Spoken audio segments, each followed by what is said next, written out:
উচিত হচ্ছে আমার গাজী নজরুল ইসলাম ভাই আরো 2টা বিয়ে করা। মায়ের বয়স বোনের বয়স দিয়ে কি হবে? বিয়ে হচ্ছে একটা পরম বন্ধুত্ব। ওমর রাদিয়াল্লাহু তাআলা আনহু ওনার কয়েকজন স্ত্রী ছিল, এর ভিতরে একজন স্ত্রী খুব ভালো ছিল, মানে বেশি মহব্বত থাকতো। কোথায় সফরে গেলে ওই ওয়াইফ গেটের বাইরে এসে হাত নেড়ে ওনাকে ফেয়ারওয়েল জানাতেন। কি ভালোবাসা! পরে অবশ্য সম্পর্কটা টেকেনি, তিনি তালাক দিয়েছেন। আবু বকর রাদিয়াল্লাহু তাআলা আনহু এন্তেকালের 1 বছর আগেও তিনি বিয়ে করেন আলী রাদিয়াল্লাহু তাআলা আনহুর মেয়েকে, বয়স 10-এর কাছাকাছি। আর আলী রাদিয়াল্লাহু তাআলা আনহুর বয়স তখন 30।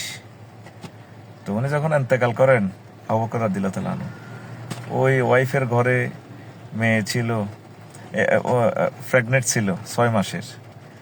যেদিন রাসূল সাল্লাল্লাহু আলাইহি সাল্লাম এন্তেকাল করেন, যে রাত, সে রাত আম্মা আয়েশা সিদ্দিকাকে বললেন, মামনি তুমি থাকো, নবীজিকে কোলে রেখো, আমি সানাফল দিতে যাচ্ছি, তোমার ছোট্ট আম্মুর সাথে রাত্রি যাপন করব।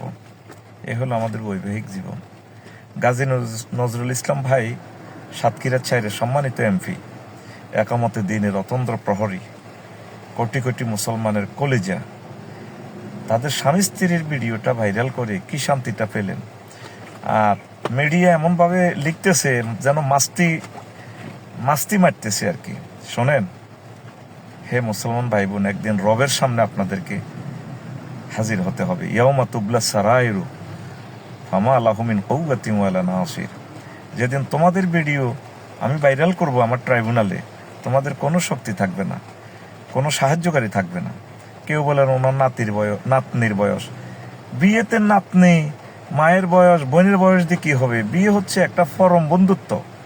এটা আল্লাহ এবং রাসূল সাল্লাল্লাহু আলাইহি সাল্লামের পক্ষ থেকে একটা গিফট মানব জাতির জন্য।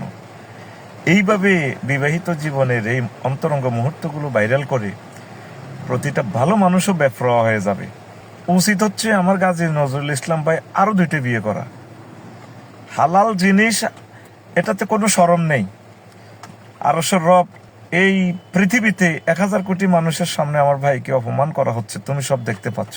এর উসিলা আমার ভাইয়ের সব গুনাহ খাতা মাফ করে দাও, তাকে হায়াতে তাইয়্যিবা দাও, তার বংশ মর্যাদা কিয়ামত পর্যন্ত তুমি রাখো। তিনি একামতে দ্বীনের অতন্দ্র প্রহরী। আমি তার উজ্জ্বল ভবিষ্যৎ কামনা করি। বিভ্রান্ত হওয়ার কোনো যুক্তিকতা নেই। ভিডিও যেভাবে ভাইরাল হইতে থাক। এগুলো যারা করতেছ, রবের সামনে একদিন তোমাদেরকে জবাব দিতে হবে। আসসালামু আলাইকুম ওয়া রাহমাতুল্লাহি ওয়া বারাকাতুহু।